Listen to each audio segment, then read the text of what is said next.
মাদ্রাসা ইসলামিয়া দারুল উলুম সুদুন্নপুর এর বালিকা শাখার উদ্যোগে আয়োজিত আজকের এই পবিত্র ইসলাহি মজলিসে উপস্থিত হযরত উলামায়ে কেরাম, শ্রদ্ধেয় মুরব্বিয়ান আযম, পর্দার আলেম মা ও বোনেরা, আল্লাহ তাআলার ফজল, আল্লাহ তাআলার করম, আল্লাহ তাআলার মেহেরবানি, যিনি আমাদেরকে ঈমানের মতো দৌলত নসিব করেছেন, এজন্য সকলে বলি আলহামদুলিল্লাহ।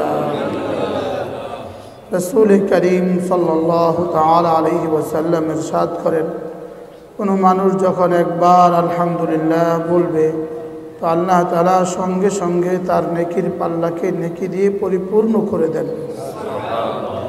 আরেক হাদিসে রাসূল করিম সাল্লাল্লাহু তাআলা আলাইহি ওয়াসাল্লাম ফরমান, খায়রুল ইবাদি আল হাম্মাদুন ফিস সাররা'i ওয়াদ দাররা। আল্লাহ তাআলার কাছে সর্বশ্রেষ্ঠ মানুষ হলো তারা যারা সুখে আর দুঃখে সর্বাবস্থাতেই আলহামদুলিল্লাহ বলে। এজন্য মা বোনরা, আমরা যারা আছি, হার কথা যেন আল্লাহ তাআলা আমাদেরকে আলহামদুলিল্লাহ শব্দ বের করে দেন। কেউ জিজ্ঞেস করবে কেমন আছেন, তো সঙ্গে সঙ্গে বলবো আলহামদুলিল্লাহ। রান্না কেমন হয়েছে, তো আলহামদুলিল্লাহ। শরীর কেমন আছে, তো জবাবে আলহামদুলিল্লাহ। ছেলে মেয়েরা কেমন আছে, জবাবে আলহামদুলিল্লাহ। যদি অসুস্থ হয় তখনও বলবো আলহামদুলিল্লাহ, সুস্থ হয় তখনও বলবো আলহামদুলিল্লাহ। একবার আলহামদুলিল্লাহ শব্দের নেকি যদি কোনো মানুষ দেখত তো সঙ্গে সঙ্গে সে কলিজা ফেটে মরে যেত। এই জন্য রাসূল করিম সাল্লাল্লাহু আলাইহি ওয়াসাল্লাম বলেন, আলহামদুলিল্লাহ রাসুশ শুকরে, যে আলহামদুলিল্লাহ হলো শুকরের মূল। অর্থাৎ কারোর যদি আলহামদুলিল্লাহ শব্দ বেশি হয়ে যায় তো তার দ্বারা কোনো না কোনোভাবে শুকর আদায় হয়ে গেল। এজন্য আলহামদুলিল্লাহ শুকর আদায়ের মৌলিক শব্দ এবং আলহামদুলিল্লাহ শব্দটা শুকর আদায়ের মূল শব্দ। এজন্য বেশি বেশি আলহামদুলিল্লাহ বলা। আমাদের করাচি হযরত ওয়ালা রহমতুল্লাহ আলাইহি বলেন, কোনো মানুষ যদি একবার আলহামদুলিল্লাহ বলে তো আল্লাহ তাআলা সঙ্গে সঙ্গে তাকে 3টা নেয়ামত দিয়ে দেন। 1 নম্বর হলো, যেই নেয়ামতের উপর আলহামদুলিল্লাহ বলেছে আল্লাহ তাআলা এই নেয়ামতটাকে বাড়িয়ে দেন। 2 নম্বরে হলো আল্লাহ তাআলা তার নেকির পাল্লাকে পরিপূর্ণ করে দেন। আর 3 নম্বরে হলো, যার আলহামদুলিল্লাহ যত বেশি হবে তো এই মানুষটা আল্লাহ তাআলার কাছে তত প্রশংসিত হবে এবং মাখলুকাতের কাছেও সে তত প্রশংসিত হবে। এরপরে হলো, যে আলহামদুলিল্লাহ শব্দটা বেশি বেশি বলবে তো আল্লাহ তাআলা তাকে রাসূল করিম সাল্লাল্লাহু আলাইহি ওয়াসাল্লামের ঝান্ডার কাছে দিয়ে দিবেন। যার আলহামদুলিল্লাহ যত বেশি হবে, হাসরের ময়দানে রাসূল করিম সাল্লাল্লাহু আলাইহি ওয়াসাল্লাম, রাসূলের নাম শোনার সঙ্গে সঙ্গে পড়তে হয় সাল্লাল্লাহু আলাইহি ওয়াসাল্লাম, সাল্লাল্লাহু আলাইহি ওয়াসাল্লাম পড়তে হয়। রাসূল করিম সাল্লাল্লাহু আলাইহি ওয়াসাল্লাম ফরমান, হাসরের ময়দানে যখন সমস্ত মাখলুকাত একসাথে জমা হবে তো আল্লাহ তাআলা আমার হাতে একটা ঝান্ডা দিবেন। ওই ঝান্ডার নাম হবে লিওয়াউল হামদ, হামদের ঝান্ডা, প্রশংসার ঝান্ডা। এবার প্রশ্ন হলো, ওই ঝান্ডার কে কত কাছে হবে? উত্তরে রাসূল করিম সাল্লাল্লাহু আলাইহি ওয়াসাল্লাম বলেন, আকরাবুল খালকে ইলা লিওয়াইল হামদে আকসারুহুম হামদা। হাসরের ময়দানে হামদের ঝান্ডার কে কত কাছে হবে?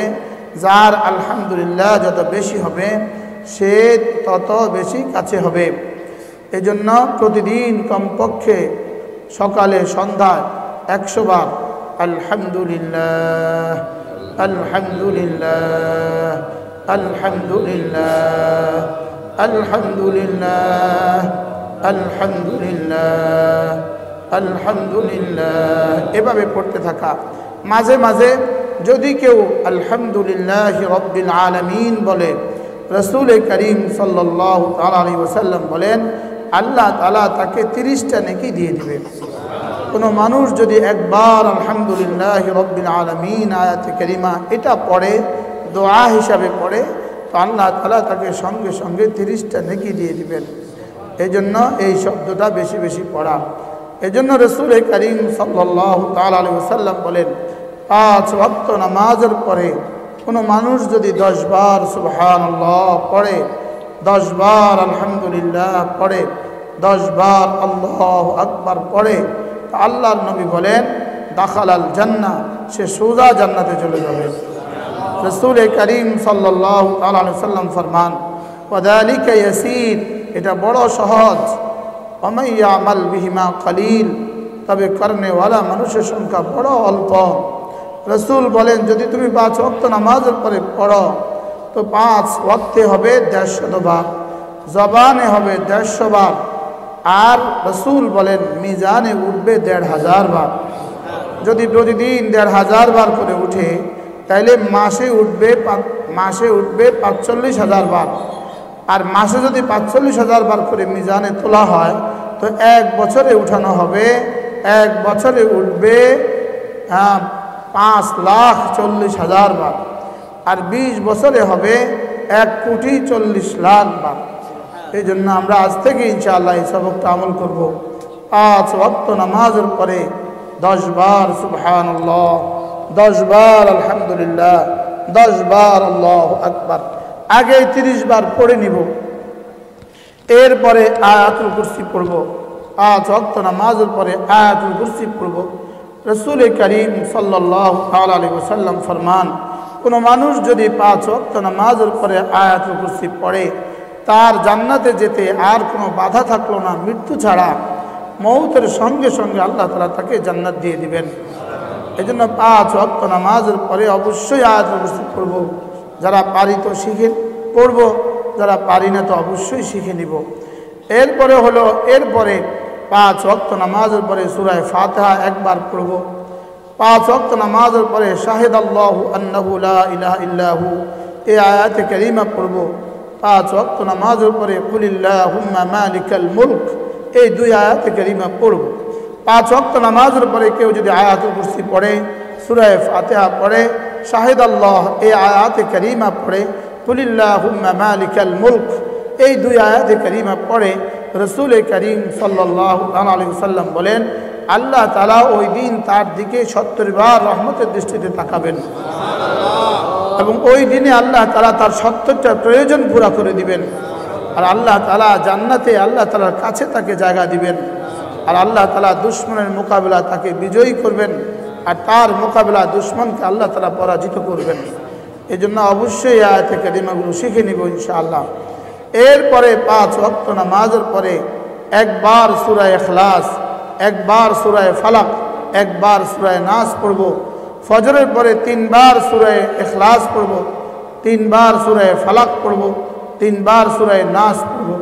রাসূল করিম সাল্লাল্লাহু তাআলা আলাইহি ওয়াসাল্লাম বলেন ফজরের নামাজের পরে 3টা সূরা যে 3 বার পড়বে, মাগরিবের পরে 3টা সূরা যে 3 বার পড়বে। রাসূল করিম সাল্লাল্লাহু তাআলা আলাইহি ওয়াসাল্লাম বলেন এই লোকটার দিনে আর রাতে আমি আল্লাহ তার জন্য যথেষ্ট হয়ে যাব, আল্লাহ তাআলা তার জন্য যথেষ্ট হয়ে যাবে। রাসূল করিম সাল্লাল্লাহু তাআলা আলাইহি ওয়াসাল্লাম বলেন তুকফিকা মিন কুল্লি শাই, এই 3 সূরা 9 বার পড়লে আল্লাহ তাআলা তোমার জন্য যথেষ্ট হয়ে যাবে।